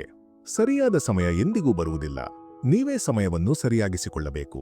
ಜೀವನದಲ್ಲಿ ಯಾರಾದರೂ ನಿಮ್ಮ ಬಗ್ಗೆ ಅಸೂಯೆ ಪಡುತ್ತಿದ್ದರೆ ಪಡಲಿ. ನೆನಪಿಡಿ, ಯಾವುದಾದರೂ ವಸ್ತು ಉರಿಯುತ್ತಿದ್ದರೆ ಅದು ಒಂದು ದಿನ ಬೂದಿಯಾಗುತ್ತದೆ. ಅದು ಅಹಂಕಾರವಿರಲಿ ಅಥವಾ ವ್ಯಕ್ತಿ ಇರಲಿ, ಯಾರು ಇತರರನ್ನು ಗೌರವಿಸುತ್ತಾರೋ ಅವರು ನಿಜವಾಗಿಯೂ ಗೌರವಾನ್ವಿತರು. ಏಕೆಂದರೆ ಒಬ್ಬ ವ್ಯಕ್ತಿಯು ತನ್ನ ಬಳಿ ಇರುವುದನ್ನು ಮಾತ್ರ ಇತರರಿಗೆ ನೀಡಬಲ್ಲನು. ಪರಿಸ್ಥಿತಿಗಳು ನಿಮ್ಮನ್ನು ಸೋಲಿಸುವಂತೆ ಮಾಡಬೇಡಿ. ಬದಲಾಗಿ ಪರಿಸ್ಥಿತಿಗಳನ್ನೇ ಸೋಲಿಸುವ ಧೈರ್ಯವನ್ನು ಬೆಳೆಸಿಕೊಳ್ಳಿ. ನಿಮ್ಮ ಹೃದಯದ ಭಾವನೆಗಳನ್ನು ಸ್ಪಷ್ಟವಾಗಿ ಹೇಳಿ, ಏಕೆಂದರೆ ಅವುಗಳನ್ನು ವ್ಯಕ್ತಪಡಿಸುವುದರಿಂದ ನಿರ್ಧಾರಗಳು ಸಿಗುತ್ತವೆ ಮತ್ತು ವ್ಯಕ್ತಪಡಿಸದಿರುವುದು ದೂರವನ್ನು ಹೆಚ್ಚಿಸುತ್ತದೆ. ನೀವು ಇಷ್ಟಪಡುವ ವಿಷಯದಲ್ಲಿ ಯಾವುದೇ ದೋಷ ಅಥವಾ ತಪ್ಪುಗಳನ್ನು ಹುಡುಕಬೇಡಿ. ಮತ್ತು ನೀವು ಇಷ್ಟಪಡದ ವಸ್ತು ಎಷ್ಟೇ ಚೆನ್ನಾಗಿದ್ದರೂ ಅದು ನಿಮಗೆ ಕೆಟ್ಟದಾಗಿಯೇ ಕಾಣಿಸುತ್ತದೆ. ಕೆಲವೊಮ್ಮೆ ನೀವು ಯಾರನ್ನು ಸಂತೋಷವಾಗಿಡಲು ಏನನ್ನಾದರೂ ಮಾಡುತ್ತೀರೋ ಅವರೇ ನಿಮ್ಮನ್ನು ಅಳುವಂತೆ ಮಾಡುತ್ತಾರೆ. ಎಡವಿ ಬೀಳುವುದು ಎಂದರೆ ನಡೆಯುವುದನ್ನು ನಿಲ್ಲಿಸಬೇಕು ಎಂದರ್ಥವಲ್ಲ. ಬದಲಾಗಿ ಎಡವಿ ಬೀಳುವುದು ಎಂದರೆ ನೀವು ನಡೆಯಲು ಕಲಿಯಬೇಕು ಎಂದರ್ಥ. ಜೀವನವು ಸಿಗರೇಟಿನಂತೆ ಉರಿಯುತ್ತದೆ ಮತ್ತು ಜನರು ಜೀವನ ಸುಗಮವಾಗಿ ಸಾಗುತ್ತದೆ ಎಂದು ಭಾವಿಸುತ್ತಾರೆ. ವಿಷವು ಸಿಹಿಯಾಗಿರುತ್ತದೆ, ಆದರೆ ಅದನ್ನು ಕುಡಿಯುವುದೇ ಒಂದು ಮಜಾ. ಸತ್ಯವನ್ನು ಹೇಳಿ, ಆದರೆ ಅದು ಸುಳ್ಳಿನಂತೆ ಕಾಣದಂತೆ ಹೇಳಿ. ಆ ವ್ಯಕ್ತಿಯು ಒಂದು ಸಣ್ಣ ವಿಷಯಕ್ಕಾಗಿ ದೂರ ಹೋದನು, ಶತಮಾನಗಳಿಂದ ಅವನು ಒಂದು ನೆಪಕ್ಕಾಗಿ ಹುಡುಕುತ್ತಿದ್ದನೋ ಎನ್ನುವಂತೆ. ನನ್ನ ಸ್ವಂತ ಪರಿಸ್ಥಿತಿಯ ಬಗ್ಗೆಯೂ ನನಗೆ ಅರಿವಿಲ್ಲ. ನಾನು ತೊಂದರೆಯಲ್ಲಿದ್ದೇನೆ ಎಂದು ನಾನು ಇತರರಿಂದ ಕೇಳಿದ್ದೇನೆ. ನಮ್ಮ ಜೀವನದಲ್ಲಿ ನಾವು ಎಲ್ಲಾ ದೇವತೆಗಳನ್ನು ಭೇಟಿಯಾಗಿದ್ದೇವೆ ಎಂದು ನಮಗೆ ಅನ್ನಿಸುತ್ತದೆ. ಯಾರೂ ತಪ್ಪುಗಳನ್ನು ಮಾಡುವುದಿಲ್ಲ. ಅದು ಯಾವಾಗಲೂ ನಮ್ಮದೇ ತಪ್ಪಾಗಿರುತ್ತದೆ. ರೆಂಬೆಗಳು ಉಳಿದಿದ್ದರೆ ಹೂವುಗಳು ಮತ್ತು ಎಲೆಗಳು ಮತ್ತೆ ಚಿಗುರುತ್ತವೆ. ಈ ದಿನಗಳು ಕೆಟ್ಟದಾಗಿದ್ದರೆ ಮುಂದಿನ ದಿನಗಳು ಖಂಡಿತವಾಗಿಯೂ ಒಳ್ಳೆಯದಾಗಿರುತ್ತವೆ. ನಾನು ಸಂತೋಷವಾಗಿದ್ದೇನೆ. ಕನಿಷ್ಠ ಯಾರಾದರೂ ನನ್ನ ಜೊತೆ ಮಾತನಾಡುತ್ತಾರೆ. ಅವರು ಕೆಟ್ಟದ್ದನ್ನು ಹೇಳಿದರೂ ಪರವಾಗಿಲ್ಲ, ಅವರು ನನ್ನನ್ನು ನೆನಪಿಸಿಕೊಳ್ಳುತ್ತಾರಲ್ಲ. ಪ್ರಕೃತಿ ಮತ್ತು ಹಸ್ತಾಕ್ಷರ ಎಂದಿಗೂ ಬದಲಾಗುವುದಿಲ್ಲ ಎಂದು ಯಾರು ಹೇಳುತ್ತಾರೆ? ಅದಕ್ಕೆ ಬೇಕಾಗಿರುವುದು ಕೇವಲ ಒಂದು ಗಾಯ ಅಷ್ಟೇ. ಗಾಯವು ಬೆರಳಿಗೆ ತಗುಲಿದರೆ ಹಸ್ತಾಕ್ಷರ ಬದಲಾಗುತ್ತದೆ ಮತ್ತು ಹೃದಯಕ್ಕೆ ತಗುಲಿದರೆ ವ್ಯಕ್ತಿಯ ಸ್ವಭಾವವೇ ಬದಲಾಗುತ್ತದೆ. ಕೇವಲ ಹೃದಯದಿಂದ ಪ್ರಾರಂಭವಾಗುವ ಸಂಬಂಧವಷ್ಟೇ ದೀರ್ಘಕಾಲ ಉಳಿಯುತ್ತದೆ. ಅಗತ್ಯಕ್ಕಾಗಿ ಪ್ರಾರಂಭವಾದ ಸಂಬಂಧವಲ್ಲ. ನಿಜವಾದ ಪ್ರೀತಿಯು ಕೇವಲ 2 ಕ್ಷಣಗಳ ಕಾಲ ಇರಬಹುದು, ಆದರೆ ಅದು ಜೀವನ ಪೂರ್ತಿ ಇರುವಂತಹ ಅನುಭವವನ್ನು ನೀಡುತ್ತದೆ. ಜೀವನದ ಕೆಲಸದ ಸತ್ಯವೇನೆಂದರೆ, ಯಾರು ನಾಳೆ ಎಂದು ಹೇಳಿದರೋ ಅವರ ದಿನ ಮುಗಿಯಿತು. ಯಾರು ನಿನ್ನೆ ಎಂದು ಹೇಳಿದರೋ ಅವರ ವರ್ಷಗಳು ಕಳೆದು ಹೋದವು. ಆದರೆ ಯಾರು ಇಂದು ಎಂದು ಹೇಳಿದರೋ ಅವರೇ ಆಳಿದರು. ನನ್ನಲ್ಲಿ 100 ನ್ಯೂನತೆಗಳಿರಬಹುದು, ಆದರೆ ನನ್ನಲ್ಲಿ ಒಂದು ಹಠವೂ ಇದೆ. ಇಂದಿನವರೆಗೂ ನಾನು ಯಾರನ್ನು ನನ್ನವರು ಎಂದು ಭಾವಿಸಿದ್ದೇನೋ ಅವರನ್ನು ಎಂದಿಗೂ ಅಪರಿಚಿತರನ್ನಾಗಿ ಮಾಡಿಲ್ಲ. ಈ ಜಗತ್ತಿನಿಂದ ಎಂದಿಗೂ ನಿರೀಕ್ಷೆ ಮಾಡಬೇಡಿ. ಈ ಜಗತ್ತನ್ನು ಸೃಷ್ಟಿಸಿದ ಸೃಷ್ಟಿಕರ್ತನ ಮೇಲೆ ನಂಬಿಕೆ ಇಡಿ. ತಾಳ್ಮೆಯಿಂದಿರಿ. ಕೆಲವೊಮ್ಮೆ ಜೀವನದಲ್ಲಿ ಅತ್ಯುತ್ತಮವಾದುದನ್ನು ಪಡೆಯಲು ನೀವು ಅತ್ಯಂತ ಕೆಟ್ಟ ಸಮಯವನ್ನು ಎದುರಿಸಬೇಕಾಗುತ್ತದೆ. ಯಾರು ತಮ್ಮ ಪ್ರೀತಿಪಾತ್ರರು ಬದಲಾಗುವುದನ್ನು ನೋಡಿದ್ದಾರೋ ಅವರು ಜೀವನದಲ್ಲಿ ಯಾವುದೇ ಪರಿಸ್ಥಿತಿಯನ್ನು ಎದುರಿಸಬಲ್ಲರು. ಪ್ರತಿಯೊಬ್ಬರೂ ಗೌರವವನ್ನು ಬಯಸುತ್ತಾರೆ, ಆದರೆ ಜನರು ಅದನ್ನು ಮರಳಿ ನೀಡಲು ಮರೆಯುತ್ತಾರೆ. ನಿಮ್ಮ ಭಾವನೆಗಳನ್ನು ಎಲ್ಲಿ ಬೆಲೆ ಇದೆಯೋ ಅಲ್ಲಿ ಮಾತ್ರ ವ್ಯಕ್ತಪಡಿಸಿ. ಇಲ್ಲದಿದ್ದರೆ ಕಣ್ಣಿನ ಹನಿಯು ಜನರಿಗೆ ಕೇವಲ ನೀರಿನಂತೆ ಕಾಣಿಸುತ್ತದೆ. ಕಷ್ಟದ ಸಮಯದಲ್ಲಿ ಯಾರನ್ನು ಹುಡುಕಬೇಕಾದ ಅಗತ್ಯವಿಲ್ಲವೋ ಅವರೇ ನಿಜವಾದ ಸ್ನೇಹಿತರು. ಸಂಕಷ್ಟದ ಸಮಯದಲ್ಲಿ ಸಹಾಯ ಮಾಡುವಂತೆ ನಟಿಸುವವರು ಹೆಚ್ಚಾಗಿ ನಿಮ್ಮ ಪತನವನ್ನು ನೋಡಿ ಆನಂದಿಸುತ್ತಾರೆ. ಗೌರವ ಮತ್ತು ಸಮಯವನ್ನು ಕೇಳಿ ಪಡೆಯುವಂತಹ ಸಂಬಂಧದಲ್ಲಿ ಇರುವುದು ಸರಿಯಲ್ಲ. ಈ ಜಗತ್ತಿನಲ್ಲಿ ನೀವು ಸುಳ್ಳನ್ನು ಮೃದುವಾಗಿ ಹೇಳಿದರೆ ಎಲ್ಲರೂ ಕೇಳುತ್ತಾರೆ, ಆದರೆ ಸತ್ಯವನ್ನು ಕೂಗಿ ಹೇಳಿದರೂ ಯಾರೂ ಕೇಳುವುದಿಲ್ಲ. ಒಳ್ಳೆಯ ಗುಣಗಳನ್ನು ನೋಡಿ ಎಷ್ಟು ಪ್ರೀತಿ ತೋರಿಸುತ್ತಾರೋ ಅಷ್ಟು ಸಾಲದು. ನಿಮ್ಮ ದೋಷಗಳನ್ನು ನೋಡಿದ ಮೇಲೂ ನಿಮ್ಮನ್ನು ಬಿಟ್ಟು ಹೋಗದ ವ್ಯಕ್ತಿಗೆ ನಿಮ್ಮ ಜೀವನದಲ್ಲಿ ಸ್ಥಾನ ನೀಡಿ. ಜೀವನವು ಸಮಯದ ಹರಿವಿನಲ್ಲಿ ಹರಿಯುತ್ತದೆ. ಇಲ್ಲಿ ಪ್ರತಿಯೊಬ್ಬ ವ್ಯಕ್ತಿಯೂ ಒತ್ತಡದಲ್ಲಿದ್ದಾನೆ. ನಾವು ನೀರನ್ನು ದೂರುತ್ತೇವೆ, ಆದರೆ ದೋಣಿಯಲ್ಲಿ ರಂಧ್ರವಿದೆ ಎಂದು ನಮಗೆ ತಿಳಿಯುವುದಿಲ್ಲ. ಗಡಿಯಾರದ ಮುಳ್ಳುಗಳು ತಮ್ಮದೇ ಆದ ನಿಯಮದಂತೆ ನಡೆಯುತ್ತವೆ, ಅದಕ್ಕಾಗಿಯೇ ಜನರು ಅದನ್ನು ನಂಬುತ್ತಾರೆ. ನೀವು ನಿಮ್ಮ ಸ್ವಂತ ನಿಯಮಗಳನ್ನು ಅನುಸರಿಸಿದರೆ ಜನರು ನಿಮ್ಮನ್ನು ಕೂಡ ನಂಬುತ್ತಾರೆ. ಯಾರಾದರೂ ನಿಮ್ಮನ್ನು ಅರ್ಥ ಮಾಡಿಕೊಳ್ಳದಿದ್ದರೆ ಚಿಂತಿಸಬೇಡಿ, ಏಕೆಂದರೆ ಪ್ರತಿಯೊಬ್ಬರಿಗೂ ಒಳ್ಳೆಯ ಪುಸ್ತಕ ಅಥವಾ ಒಳ್ಳೆಯ ವ್ಯಕ್ತಿಗಳು ಅರ್ಥವಾಗುವುದಿಲ್ಲ. ಕೆಲವು ಜನರ ಸ್ವಭಾವ ಹೇಗಿರುತ್ತದೆ ಎಂದರೆ ಅವರು ಮುಖದ ಮುಂದೆ ಒಂದು ರೀತಿ ಮತ್ತು ಬೆನ್ನ ಹಿಂದೆ ಇನ್ನೊಂದು ರೀತಿ ಇರುತ್ತಾರೆ. ನಿಮಗೆ ಶಾಂತಿ ಬೇಕೆಂದಿದ್ದರೆ ನಿಮ್ಮ ಬಳಿ ಇರುವ ವಸ್ತುಗಳನ್ನು ಎಣಿಸಿ. ಆದರೆ ಹಣದಿಂದ ಕೊಳ್ಳಲು ಸಾಧ್ಯವಿಲ್ಲದ ವಸ್ತುಗಳೆಂದರೆ ಅವು ಪ್ರೀತಿ, ಕಾಳಜಿ, ಮೌಲ್ಯಗಳು ಮತ್ತು ಒಳ್ಳೆಯ ಚಾರಿತ್ರ್ಯ. ನಿಮ್ಮ ಒಳ್ಳೆಯತನದ ಮೇಲೆ ನಿಮಗೆ ಎಂತಹ ನಂಬಿಕೆ ಇರಲಿ ಎಂದರೆ ನಿಮ್ಮನ್ನು ಕಳೆದುಕೊಂಡವರು ಖಂಡಿತವಾಗಿಯೂ ಅಳಬೇಕು. ಸ್ವಾರ್ಥಕ್ಕಾಗಿ ನನ್ನ ಜೊತೆ ಇರುವವರು ನನಗೆ ಬೇಡ.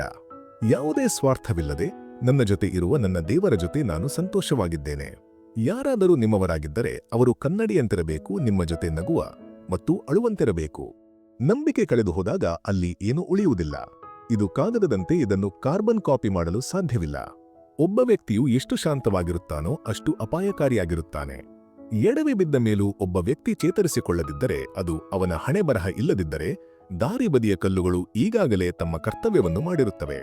ಮಾತನಾಡುವ ರೀತಿ ಸುಂದರವಾಗಿರಲಿ, ಆಗ ಬರುವ ಪ್ರತಿಕ್ರಿಯೆ ಕೂಡ ಸುಂದರವಾಗಿರುತ್ತದೆ. ಕೆಲವು ಜನರು ಚಪ್ಪಲಿಗಳಂತೆ ಇರುತ್ತಾರೆ. ಅವರು ನಿಮ್ಮ ಜೊತೆ ಬರುತ್ತಾರೆ, ಆದರೆ ಬೆನ್ನ ಹಿಂದಿನಿಂದ ನಿಮ್ಮ ಮೇಲೆ ಮಣ್ಣು ಎರಚುತ್ತಲೇ ಇರುತ್ತಾರೆ. ಒಟ್ಟಿಗೆ 4 ಹೆಗಲುಗಳನ್ನು ನೋಡಿದಾಗ ಸತ್ತ ವ್ಯಕ್ತಿಯ ಮನಸ್ಸಿನಲ್ಲಿ ಒಂದು ಆಲೋಚನೆ ಬಂದಿತು. ಬದುಕಿದ್ದಾಗ ಒಬ್ಬರ ಬೆಂಬಲ ಸಿಕ್ಕಿದ್ದರೂ ಸಾಕಿತ್ತು ಎಂದು. ಪತ್ರಗಳ ಕಾಲದಲ್ಲಿ ತಾಳ್ಮೆ ಎನ್ನುವುದು ಬಹಳಷ್ಟಿತ್ತು. ಇಂದು ಒಂದು ಮರು ಸಂದೇಶ ಬರುವುದು, ತಡವಾದರೂ ಸಂಬಂಧಗಳು ಮುರಿದು ಹೋಗುತ್ತವೆ. ನೀವು ಒಬ್ಬ ಅವಿವೇಕಿ ವ್ಯಕ್ತಿಯ ಜೊತೆ ವಾದ ಮಾಡುತ್ತಿದ್ದರೆ ಸೋಲನ್ನು ಒಪ್ಪಿಕೊಳ್ಳುವುದು ಉತ್ತಮ. ಏಕೆಂದರೆ ನಿಮ್ಮ ಧ್ವನಿ ಎಷ್ಟೇ ಪ್ರಬಲವಾಗಿದ್ದರೂ ನೀವು ಒಂದು ನಾಯಿಗಿಂತ ಉತ್ತಮವಾಗಿ ಬೊಗಳಲು ಸಾಧ್ಯವಿಲ್ಲ. ಜನರ ಹೃದಯದಲ್ಲಿ ಏನಿದೆ ಎಂದು ಕೇವಲ ದೇವರಿಗೆ ಮಾತ್ರ ತಿಳಿದಿದೆ. ಒಂದು ವೇಳೆ ಹೃದಯವು ಎಲ್ಲರಿಗೂ ಕಾಣಿಸುವಂತಿದ್ದರೆ ಎಂತಹ ಅವಾಂತರವಾಗುತ್ತಿತ್ತು ಎಂದು ಕಲ್ಪಿಸಿಕೊಳ್ಳಿ. ಜನರು ನನ್ನ ಚಾರಿತ್ರ್ಯದಲ್ಲಿ ತಪ್ಪುಗಳನ್ನು ಹುಡುಕುತ್ತಾರೆ ಮತ್ತು ಕಿವುಡರು ನಾನು ತಪ್ಪು ಪದಗಳನ್ನು ಬಳಸುತ್ತಿದ್ದೇನೆ ಎಂದು ದೂರುತ್ತಾರೆ. ಮಾನವ ಸಂಬಂಧಗಳಲ್ಲಿನ ಅತಿದೊಡ್ಡ ತಪ್ಪು ಎಂದರೆ ನಾವು ಅರ್ಧ ಕೇಳಿಸಿಕೊಳ್ಳುತ್ತೇವೆ, ಕಾಲು ಭಾಗ ಅರ್ಥ ಮಾಡಿಕೊಳ್ಳುತ್ತೇವೆ, ಏನನ್ನೂ ಯೋಚಿಸುವುದಿಲ್ಲ, ಆದರೆ 2ರಷ್ಟು ಪ್ರತಿಕ್ರಿಯೆ ನೀಡುತ್ತೇವೆ. ಕೆಲವು ಸಂಬಂಧಗಳು ಖಾಲಿ ಲಕೋಟೆಗಳಂತೆ ಇರುತ್ತವೆ, ಅವುಗಳ ಒಳಗೆ ಏನೂ ಇರುವುದಿಲ್ಲ, ಆದರೂ ನಾವು ಅವುಗಳನ್ನು ಪ್ರೀತಿಸುತ್ತೇವೆ. ಒಳ್ಳೆಯವರಾಗಿರುವುದು ಅಷ್ಟೊಂದು ಕಷ್ಟವಲ್ಲ, ಆದರೆ ಅದನ್ನು ಸಾಬೀತುಪಡಿಸುವುದು ಕಷ್ಟ. ಕೆಲವು ಸಂಬಂಧಗಳನ್ನು ಅವು ಹೇಗಿವೆಯೋ ಹಾಗೆಯೇ ಬಿಡುವುದು ಉತ್ತಮ. ಅವುಗಳನ್ನು ಅತಿಯಾಗಿ ಸರಿಪಡಿಸಲು ಹೋದರೆ ನಮ್ಮ ನಾಶಕ್ಕೆ ನಾವೇ ಕಾರಣವಾಗಬಹುದು. ಕೇವಲ ಒಂದು ಗುಲಾಬಿ ನೀಡುವುದರಿಂದ ಪ್ರೀತಿ ಸಿಗುತ್ತಿದ್ದರೆ ಮಾಲಿಯೇ ಇಡೀ ಊರಿನ ಪ್ರೀತಿ ಪಾತ್ರನಾಗುತ್ತಿದ್ದನು. ಭರವಸೆಗಳು, ಆಸೆಗಳು, ಅಗತ್ಯಗಳು ಮತ್ತು ಜವಾಬ್ದಾರಿಗಳು. ನಾನು ನನ್ನ ಒಳಗೆ ಎಂದಿಗೂ ಏಕಾಂಗಿಯಾಗಿಲ್ಲ. ಇತರರ ಜೀವನದಲ್ಲಿ ನಿಮ್ಮ ಸ್ಥಾನವನ್ನು ಹುಡುಕುವುದನ್ನು ನಿಲ್ಲಿಸಿ, ಆಗ ನೀವು ಸಂತೋಷವಾಗಿರುತ್ತೀರಿ. ಪ್ರತಿಯೊಬ್ಬರೂ ಸಂತೋಷದ ಕೀಲಿಯನ್ನು ಹುಡುಕುತ್ತಿದ್ದಾರೆ. ಆದರೆ ಪ್ರಶ್ನೆಯೆಂದರೆ ಸಂತೋಷಕ್ಕೆ ಬೀಗ ಹಾಕಿದವರು ಯಾರು? ಜನರು ಹೇಳುತ್ತಾರೆ ಮನುಷ್ಯ ಶ್ರೀಮಂತನಾಗಿರಬೇಕು ಎಂದು, ಆದರೆ ನಾವು ಹೇಳುತ್ತೇವೆ ಮನುಷ್ಯನಿಗೆ ಆತ್ಮಸಾಕ್ಷಿ ಇರಬೇಕು ಎಂದು. ಸಮಯದೊಂದಿಗೆ ಎಷ್ಟು ಬದಲಾಗುತ್ತದೆ ನೋಡಿ. ಜನರು, ಹಾದಿಗಳು, ಭಾವನೆಗಳು ಮತ್ತು ಕೆಲವೊಮ್ಮೆ ನಾವೇ ಬದಲಾಗುತ್ತೇವೆ.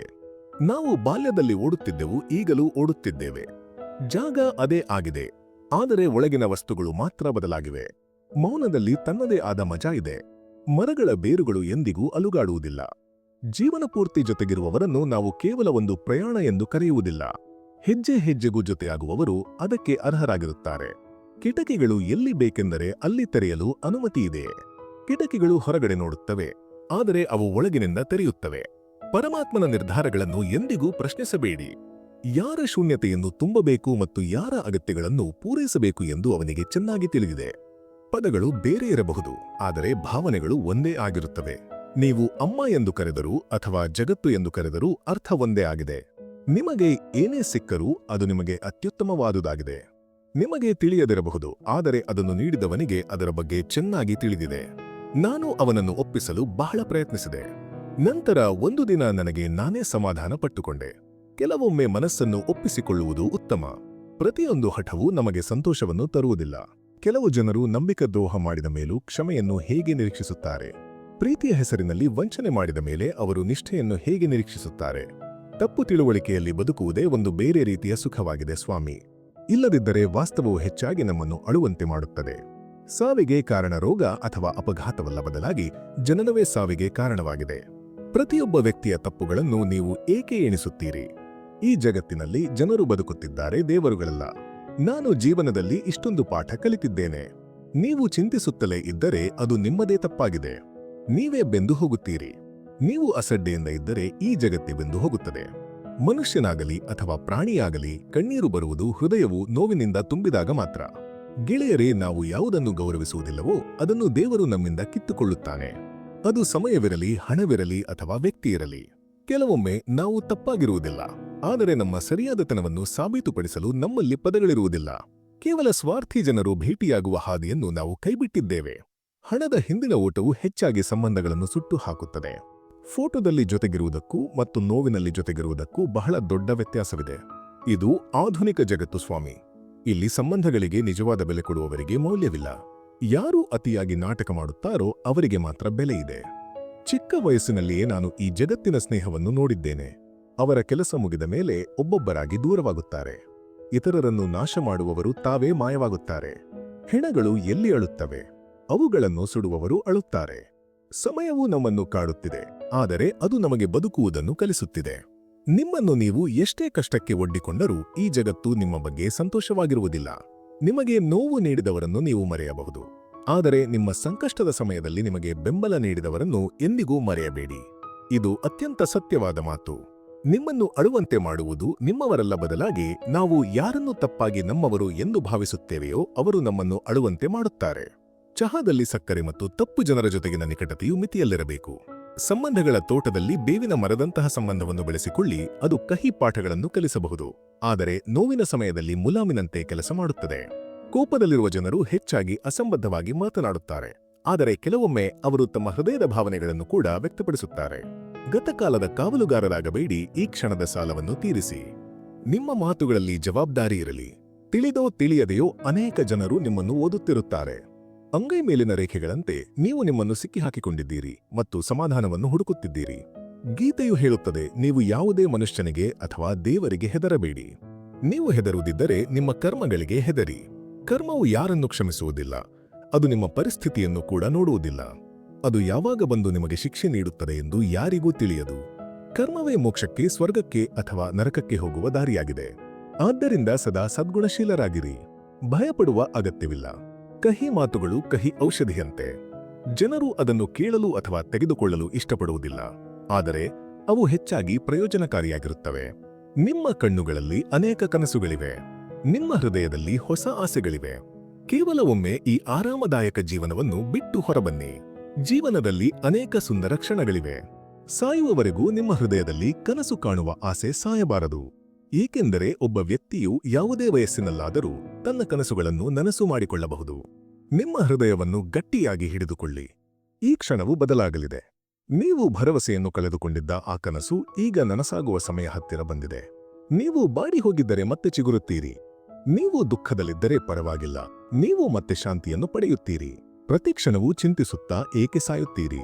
ಪ್ರತಿಕ್ಷಣವೂ ನಿಮ್ಮನ್ನು ನೀವೇ ಏಕೆ ನಾಶ ಮಾಡಿಕೊಳ್ಳುತ್ತೀರಿ? ಚಿಂತಿಸುವುದರಿಂದ ಏನು ಲಾಭ? ನೀವು ಏನಾದರೂ ಮಾಡಬೇಕೆಂದಿದ್ದರೆ ನಿಮ್ಮ ಹೃದಯವು ಹಂಬಲಿಸುತ್ತಿರುವ ಆ ಸುಂದರ ಕ್ಷಣಕ್ಕಾಗಿ ಸಿದ್ಧರಾಗಿ ಕಾಯಿರಿ, ತಾಳ್ಮೆಯಿಂದಿರಿ. ಸಮಯ ಎಷ್ಟೇ ಕಷ್ಟವಾಗಿದ್ದರೂ ಅದನ್ನು ಪ್ರೀತಿಸಿ. ಸಮಯ ಕಳೆದಂತೆ ಋತುಗಳು ಹಸಿರಾಗುತ್ತವೆ. ನೀವು ಸರಿಯಾದ ಸಮಯದಲ್ಲಿ ಬೀಜವನ್ನು ಬಿತ್ತಿದರೆ ನಿಮ್ಮ ಅದೃಷ್ಟವು ಖಂಡಿತವಾಗಿಯೂ ಅರಳುತ್ತದೆ. ಒಮ್ಮೆ ಕಳೆದು ಹೋದ ಸಮಯ ಮತ್ತೆ ಎಂದಿಗೂ ಮರಳಿ ಬರುವುದಿಲ್ಲ. ಆದ್ದರಿಂದ ಇಂದಿನ ಈ ಕ್ಷಣವನ್ನು ನೀವು ವ್ಯಯ ಮಾಡಿದರೆ ನಾಳೆ ಖಂಡಿತವಾಗಿಯೂ ಅಳಬೇಕಾಗುತ್ತದೆ. ಆದ್ದರಿಂದ ಇಂದೇ ಈ ಕ್ಷಣವನ್ನು ಬಳಸಿಕೊಳ್ಳಿ ಮತ್ತು ಮುಂದೆ ಸಾಗಿ ನಿಮ್ಮ ಹೆಸರನ್ನು ಮಾಡಿ. ಇದರಿಂದ ನಾಳೆ ನಿಮಗೆ ಯಾವುದೇ ಪಶ್ಚಾತ್ತಾಪ ಇರುವುದಿಲ್ಲ. ನಿಮಗೆ ಸಿಗುವ ಪ್ರತಿಯೊಂದು ಕ್ಷಣವೂ ಸಂತೋಷವಾಗಿರಲಿ.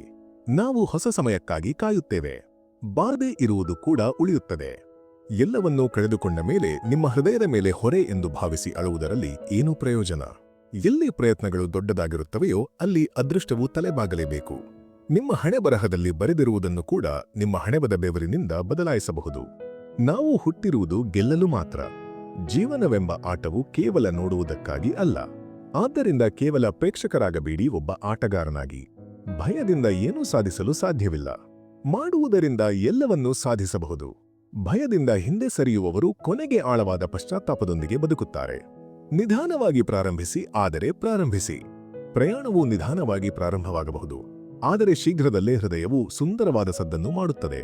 ಆ ನಿರುಪಯುಕ್ತ ಆಲೋಚನೆಗಳನ್ನು ನಿಮ್ಮ ಹೃದಯದಿಂದ ಹೊರಹಾಕಿ. ಅವು ಹೋದ ತಕ್ಷಣ ನೀವು ಶಾಂತಿಯಿಂದ ಮಲಗಲು ಸಾಧ್ಯವಾಗುತ್ತದೆ. ನಾನು ಸ್ವಲ್ಪ ಮುಳುಗಬಹುದು, ಆದರೆ ನಾನು ಮತ್ತೆ ಈಜುತ್ತೇನೆ. ಈ ಜೀವನವನ್ನು ನೋಡಿ ನಾನು ಮತ್ತೆ ಗೆಲ್ಲುತ್ತೇನೆ. ಸಂತೋಷವಾಗಿರಿ ಮತ್ತು ಹಸನ್ಮುಖಿಯಾಗಿರಿ. ಪರಿಸ್ಥಿತಿಗಳು ನಿಮ್ಮ ನಿಯಂತ್ರಣದಲ್ಲಿಲ್ಲದಿರಬಹುದು, ಆದರೆ ಪ್ರತಿಯೊಂದು ಪರಿಸ್ಥಿತಿಯಲ್ಲೂ ಸಂತೋಷವಾಗಿರುವುದು ನಿಮ್ಮ ಕೈಯಲ್ಲಿದೆ. ನೀವು ಏನನ್ನು ಬದಲಾಯಿಸಬಲ್ಲಿರೋ ಅದನ್ನು ಬದಲಾಯಿಸಿ. ಬದಲಾಯಿಸಲು ಸಾಧ್ಯವಿಲ್ಲದಿದ್ದನ್ನು ಸ್ವೀಕರಿಸಿ. ಸ್ವೀಕರಿಸಲು ಸಾಧ್ಯವಿಲ್ಲದವರಿಂದ ದೂರ ಸರಿಯಿರಿ. ಆದರೆ ನಿಮ್ಮನ್ನು ನೀವು ಸಂತೋಷವಾಗಿಟ್ಟುಕೊಳ್ಳಿ, ಏಕೆಂದರೆ ಅದು ಕೂಡ ಒಂದು ದೊಡ್ಡ ಜವಾಬ್ದಾರಿಯಾಗಿದೆ. ಜಿಪುಣನ ಜೀವನಕ್ಕಿಂತ ದಾನಿಯ ಜೀವನವು ಎಷ್ಟೋ ಉತ್ತಮವಾಗಿದೆ. ಕೆಲವೊಮ್ಮೆ ನೀವು ದಿಕ್ಕನ್ನು ಬದಲಿಸಲು ಪ್ರಯತ್ನಿಸಬೇಕು, ಏಕೆಂದರೆ ತಾಳ್ಮೆಯು ಯಾವಾಗಲೂ ಉತ್ತಮ ಹಾದಿಯಾಗಿರುವುದಿಲ್ಲ. ಅತಿಯಾಗಿ ನೀಡುವವರು ಯಾವಾಗಲೂ ಮೋಸ ಹೋಗಿದ್ದಾರೆ, ಅದು ಪ್ರೀತಿ ಇರಲಿ, ಸ್ನೇಹವಿರಲಿ ಅಥವಾ ನಂಬಿಕೆ ಇರಲಿ. ಜೀವನದಲ್ಲಿ ನೀವು ಎಷ್ಟೇ ಎತ್ತರಕ್ಕೆ ಬೆಳೆದರೂ ನಿಮ್ಮ ಬಡತನ ಮತ್ತು ಕಷ್ಟದ ದಿನಗಳನ್ನು ಎಂದಿಗೂ ಮರೆಯಬೇಡಿ. ನೋವನ್ನು ಅನುಭವಿಸಿದವರು ಮಾತ್ರ ಆ ನೋವಿನ ತೀವ್ರತೆಯನ್ನು ಅರ್ಥಮಾಡಿಕೊಳ್ಳಬಲ್ಲರು. ಇತರರು ಕೇವಲ ಊಹಿಸಬಹುದು ಅಷ್ಟೇ. ಅತಿಯಾಗಿ ಯೋಚಿಸುವುದು ಒಂದು ಕಾಯಿಲೆಯಾಗಿದೆ. ಯಾರು ಅದರಿಂದ ಮುಕ್ತರಾಗಿದ್ದಾರೋ ಅವರೇ ಆರೋಗ್ಯವಂತರು, ಅವರೇ ಧನ್ಯರು. ಜೀವನವು ನಿಮಗೆ ಇನ್ನೊಂದು ಅವಕಾಶ ನೀಡಿದಾಗ ಹಳೆಯ ತಪ್ಪುಗಳನ್ನು ಮತ್ತೆ ಮಾಡುವ ತಪ್ಪನ್ನು ಎಂದಿಗೂ ಮಾಡಬೇಡಿ. ಈ ಜಗತ್ತಿನಲ್ಲಿ ನಿಮ್ಮ ಹತ್ತಿರ ಏನೂ ಇಲ್ಲದಿದ್ದಾಗ ಏನನ್ನು ಕಳೆದುಕೊಳ್ಳುತ್ತೇನೆ ಎಂದು ನೀವು ಏಕೆ ಹೆದರುತ್ತೀರಿ? ನಮ್ಮ ಜೀವನದಲ್ಲಿ ಒಂದು ಪುಟವನ್ನು ತಿರುಗಿಸಬೇಕೋ ಅಥವಾ ಇಡೀ ಪುಸ್ತಕವನ್ನೇ ಮುಚ್ಚಬೇಕೋ ಎಂದು ನಿರ್ಧರಿಸುವ ಸಮಯ ಬರುತ್ತದೆ. ನಮಗೆ ಕೆಲವು ಸತ್ಯಗಳು ಮೊದಲೇ ತಿಳಿದಿದ್ದವು. ಜನರು ಎಲ್ಲಿಯವರೆಗೆ ಸುಳ್ಳು ಹೇಳಬಲ್ಲರು ಎಂದು ನೋಡಲು ನಾವು ಬಯಸಿದ್ದೆವು ಅಷ್ಟೇ. ಜೀವನವು ಮುಂದೆ ಸಾಗುವುದರ ಹೆಸರೇ ಹೊರತು ಹಿಂದೆ ಸರಿಯುವುದಲ್ಲ. ಆದ್ದರಿಂದ ಈ ಓಟದಲ್ಲಿ ನೀವು ಏನನ್ನು ಕಳೆದುಕೊಂಡಿದ್ದೀರಿ ಎಂದು ಎಂದಿಗೂ ಯೋಚಿಸಬೇಡಿ. ಬದಲಾಗಿ ಮುಂದಿನ ಪ್ರಯಾಣದಲ್ಲಿ ನೀವು ಇನ್ನು ಏನನ್ನು ಪಡೆಯಬಹುದು ಎಂಬುದನ್ನು ಯೋಚಿಸಿ. ದುಃಖ, ನೋವು ಮತ್ತು ಕಣ್ಣೀರು ಬಂದಾಗ ಅವು ಖಂಡಿತವಾಗಿಯೂ ನಿಮ್ಮನ್ನು ಕಾಡುತ್ತವೆ, ಆದರೆ ಅವು ನಿಮ್ಮ ಹೃದಯದಲ್ಲಿ ಬೆಂಕಿಯನ್ನು ಹಚ್ಚುತ್ತವೆ. ಯಾರು ಈ ಬೆಂಕಿಯನ್ನು ಸರಿಯಾಗಿ ಬಳಸಿಕೊಂಡಿದ್ದಾರೋ ಅವರು ತಮ್ಮ ಕನಸುಗಳನ್ನು ನನಸು ಮಾಡಿಕೊಂಡಿದ್ದಾರೆ ಎಂದು ತಿಳಿಯಿರಿ. ನಿಮ್ಮ ಸ್ವಂತ ಲಾಭಕ್ಕಾಗಿ ಇತರರನ್ನು ಎಂದಿಗೂ ಬಳಸಿಕೊಳ್ಳಬೇಡಿ, ಏಕೆಂದರೆ ಅನೇಕ ಬಾರಿ ಇತರರು ಲಾಭ ಪಡೆಯಬಹುದು ಮತ್ತು ನೀವೇ ಬಳಸಲ್ಪಡಬಹುದು. ಪ್ರತಿಯೊಂದು ನಗುವಿನ ಹಿಂದೆ ಒಂದು ನೋವಿರುತ್ತದೆ, ಪ್ರತಿಯೊಂದು ನೋವಿನ ಹಿಂದೆ ಒಂದು ಕಾರಣವಿರುತ್ತದೆ, ಪ್ರತಿಯೊಂದು ಕಾರಣದ ಹಿಂದೆ ಒಂದು ಭರವಸೆ ಇರುತ್ತದೆ, ಮತ್ತು ಆ ಭರವಸೆಯೇ ಜೀವನವಾಗಿದೆ. ಇತರರು ಸುಖವಾಗಿರುವುದನ್ನು ನೋಡಿ ನಿಮಗೆ ನೋವಾಗುತ್ತಿದ್ದರೆ ಆ ಅಭ್ಯಾಸವನ್ನು ಬಿಟ್ಟುಬಿಡಿ, ಏಕೆಂದರೆ ಆಗ ನಿಮಗೆ ಜೀವನದ ಯಾವುದೇ ಕ್ಷಣದಲ್ಲೂ ಸಂತೋಷ ಸಿಗುವುದಿಲ್ಲ. ನಿಮ್ಮ ಕನಸುಗಳಿಗಾಗಿ ಕಷ್ಟಪಡುವುದು ನಿಮಗೆ ಉಸಿರುಗಟ್ಟಿಸುವಂತಿದ್ದರೆ ನಾಳೆ ನೀವು ಅನುಭವಿಸುವ ಅವಮಾನ ಮತ್ತು ಪತನವನ್ನು ಹೇಗೆ ಸಹಿಸಿಕೊಳ್ಳುತ್ತೀರಿ? ನಿಮ್ಮ ಸ್ವಂತ ಶಕ್ತಿಯ ಮೇಲೆ ಬದುಕಲು ಕಲಿಯಿರಿ. ವಂಚನೆ, ಸುಳ್ಳು ಭರವಸೆಗಳು, ಕೀಳು ಆಲೋಚನೆಗಳು ಮತ್ತು ಕೆಟ್ಟ ಉದ್ದೇಶಗಳು ಒಬ್ಬ ವ್ಯಕ್ತಿಯನ್ನು ಯಾವುದೇ ಜನ್ಮದಲ್ಲೂ ಮುಕ್ತವಾಗಿರಲು ಬಿಡುವುದಿಲ್ಲ. ಪರಿಸ್ಥಿತಿಗಳು ಹೇಗೆ ಇರಲಿ ಸಂತೋಷವಾಗಿರಿ, ಮನಸ್ಥಿತಿ ಹೇಗೆ ಇರಲಿ ಮೌನವಾಗಿರಿ. ಪರಿಸ್ಥಿತಿಯು ಖಂಡಿತವಾಗಿಯೂ ಹಾದು ಹೋಗುತ್ತದೆ ಮತ್ತು ಸಂತೋಷವಾಗಿಲ್ಲದ ದುಃಖವು ಕಡಿಮೆಯಾಗುತ್ತದೆ. ಮತ್ತು ನಿಮ್ಮ ಮನಸ್ಸಿನ ಭಾರ ಕಡಿಮೆಯಾದಾಗ ನಿಮಗೆ ಮಾತನಾಡಲು ಅವಕಾಶ ಸಿಗುತ್ತದೆ. ಪ್ರೀತಿ ಮಾಡಲು ನಿನಗೆ ಒಬ್ಬ ಸಂಗಾತಿಯೇ ಬೇಕಿಲ್ಲ. ನಿನ್ನ ಕನಸುಗಳ ಜೊತೆಗೂ ನೀನು ಪ್ರೀತಿಯಲ್ಲಿ ಬೀಳಬಹುದು. ಒಬ್ಬ ಸಂಗಾತಿಯನ್ನು ಪ್ರೀತಿಸುವುದರಿಂದ ಜೀವನ ಉತ್ತಮವಾಗುತ್ತದೆ ಎಂಬ ಭರವಸೆ ಕಡಿಮೆಯಿದೆ. ಆದರೆ ನೀನು ನಿನ್ನ ಕನಸುಗಳ ಮೇಲೆ ಪ್ರೀತಿ ಇಟ್ಟರೆ ನಿನಗೆ ಬೇಕಾದ ಸಂಗಾತಿಯು ನಿನಗೆ ಸಿಗುತ್ತಾನೆ. ಇದು ನನ್ನ ನಿಜವಾದ ಭರವಸೆಯಾಗಿದೆ. ಕಳೆದು ಹೋದ ಕ್ಷಣಗಳನ್ನು ಮರೆತು ಬಿಡುವುದು ಜಾಣತನವಾಗಿದೆ. ಒಡೆದ ಗಾಜು ನಿರರ್ಥಕವಾಗಿದೆ, ಅದು ಕೇವಲ ಚುಚ್ಚಬಹುದು, ಅದರಿಂದ ಬೇರೇನೂ ಸಿಗುವುದಿಲ್ಲ. ದುಃಖ, ನೋವು ಮತ್ತು ಸಂಕಟ ಇವೆಲ್ಲವೂ ಕೇವಲ ಒಂದು ವಿಷಯದಿಂದ ಬರುತ್ತವೆ, ಅದುವೇ ಅತಿಯಾದ ನಿರೀಕ್ಷೆ ಅಥವಾ ಭರವಸೆ. ಈ ಜಗತ್ತು ಭರವಸೆಯ ಮೇಲೆ ನಿಂತಿದೆ ಎನ್ನುವುದು ನಿಜ, ಆದರೆ ಭರವಸೆಯು ಅತಿಯಾದಾಗ ಅದು ಕಣ್ಣೀರನ್ನು ಮಾತ್ರ ನೀಡುತ್ತದೆ. ಕೇವಲ ಇತರರಿಂದ ಮಾತ್ರವಲ್ಲ, ನಿಮ್ಮ ಸ್ವಂತ ಜೀವನದಿಂದಲೂ ಅತಿಯಾದ ನಿರೀಕ್ಷೆಯನ್ನು ಇಟ್ಟುಕೊಳ್ಳಬೇಡಿ, ಏಕೆಂದರೆ ಅವು ಮುರಿದಾಗ ಬಹಳ ನೋವಾಗುತ್ತದೆ. ಆದ್ದರಿಂದ ನಂಬಿಕೆ ಮತ್ತು ಭರವಸೆ ಇಡಿ, ಆದರೆ ಅದು ಮುರಿದಾಗ ನೀವು ಅನುಭವಿಸುವ ನೋವನ್ನು ತಡೆದುಕೊಳ್ಳುವಷ್ಟು ಮಾತ್ರ ಇರಲಿ. ಜೀವನದ ಪಾಠಗಳನ್ನು ಕಲಿಯಲು ಎಡವಿ ಬೀಳುವುದು ಮತ್ತು ಅನುಭವ ಪಡೆಯುವುದು ಸಾಕಾಗಿದೆ. ಪ್ರತಿಯೊಂದು ಎಡವು ನಿಮಗೆ ಒಂದು ಅನುಭವವನ್ನು ನೀಡುತ್ತದೆ. ನೀವು ಅವುಗಳನ್ನು ಸರಿಯಾಗಿ ಬಳಸಿಕೊಂಡರೆ ನೀವು ಕೂಡ ಶೂನ್ಯದಿಂದ ಶಿಖರಕ್ಕೆ ಏರಬಹುದು.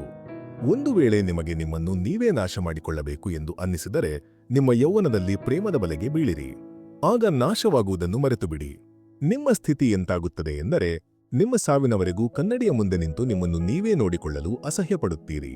ಸಂತೋಷವಾಗಿರಿ ಮತ್ತು ಶಾಂತಿಯಿಂದಿರಿ. ನಿಮ್ಮ ದುಃಖವನ್ನು ನೋಡಿ ಈ ಜಗತ್ತು ಹಾಸ್ಯ ಮಾಡುತ್ತದೆ ಅಷ್ಟೇ. ಅದರಿಂದ ಯಾರಿಗೂ ಯಾವುದೇ ವ್ಯತ್ಯಾಸವಾಗುವುದಿಲ್ಲ. ಸಂತೋಷವು ಹುಡುಕಿದರೆ ಸಿಗುವ ವಸ್ತುವಲ್ಲ, ಬದಲಾಗಿ ಅದನ್ನು ಇತರರೊಂದಿಗೆ ಹಂಚಿಕೊಳ್ಳುವುದರಿಂದ ಸಿಗುತ್ತದೆ. ಆದ್ದರಿಂದ ನೀವು ಎಷ್ಟು ಹೆಚ್ಚು ಸಂತೋಷವನ್ನು ಹಂಚುತ್ತೀರೋ ಅಷ್ಟು ಹೆಚ್ಚು ನಿಮ್ಮ ಹೃದಯವು ಸಂತೋಷದಿಂದ ಇರುತ್ತದೆ. ಹಾರಲು ಕಲಿಯಿರಿ ಮತ್ತು ಅತಿಯಾಗಿ ಹಾರಿ. ಯಾವುದೇ ಭಯವಿಲ್ಲದೆ ಆಕಾಶವನ್ನು ಮುಟ್ಟಿ, ಆದರೆ ನೆಲವು ಸ್ಪಷ್ಟವಾಗಿ ಕಾಣಿಸುವಷ್ಟು ಎತ್ತರಕ್ಕೆ ಮಾತ್ರ ಹಾರಿ. ಮುತ್ತುಗಳು ಎಂದಿಗೂ ದಡಕ್ಕೆ ಬರುವುದಿಲ್ಲ. ಅವುಗಳನ್ನು ಪಡೆಯಬೇಕಾದರೆ ನೀವು ಸಮುದ್ರದ ಆಳಕ್ಕೆ ಇಳಿಯಲೇಬೇಕು. ನಿಮ್ಮ ಇಂದಿನ ದಿನದಲ್ಲಿ ಅತಿ ಕಠಿಣವಾಗಿ ಕೆಲಸ ಮಾಡಿ, ಇದರಿಂದ ನಾಳೆ ನೀವು ಎಲ್ಲರಿಗಿಂತ ಭಿನ್ನವಾಗಿ ಮತ್ತು ಉನ್ನತವಾಗಿ ನಿಲ್ಲಲು ಸಾಧ್ಯವಾಗುತ್ತದೆ. ಪ್ರೀತಿಯ ಬಂಧುಗಳೇ, ಪರಮಾತ್ಮನ ಈ ಮಾತುಗಳು ನಿಮ್ಮ ಹೃದಯವನ್ನು ಸ್ಪರ್ಶಿಸಿವೆ ಎಂದು ನಾನು ಭಾವಿಸುತ್ತೇನೆ. ಜೀವನವು ಒಂದು ಸುಂದರವಾದ ಪ್ರಯಾಣ.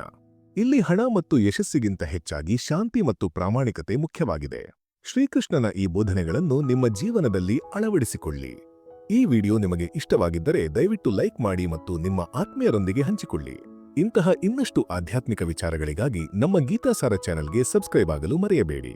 ನಿಮ್ಮ ಜೀವನವು ಸದಾ ಸುಖ ಮತ್ತು ಶಾಂತಿಯಿಂದ ತುಂಬಿರಲಿ ಎಂದು ಹಾರೈಸುತ್ತೇನೆ. ಧನ್ಯವಾದಗಳು. ಜೀವನವು ಒಂದು ದೋಣಿ ಇದ್ದಂತೆ ಮತ್ತು ಹಣವು ಆ ದೋಣಿಯನ್ನು ನಡೆಸುವ ನೀರಿದ್ದಂತೆ. ದೋಣಿಯು ಸಾಗಲು ನೀರು ಅವಶ್ಯಕ, ಆದರೆ ಅದೇ ನೀರು ದೋಣಿಯ ಒಳಗೆ ಬಂದರೆ ದೋಣಿ ಮುಳುಗಿ ಹೋಗುತ್ತದೆ. ಆದ್ದರಿಂದ ಹಣವನ್ನು ಜೀವನದ ಅವಶ್ಯಕತೆಯನ್ನಾಗಿ ಇಟ್ಟುಕೊಳ್ಳಿ, ಆದರೆ ಅದನ್ನೇ ಜೀವನವನ್ನಾಗಿ ಮಾಡಿಕೊಳ್ಳಬೇಡಿ.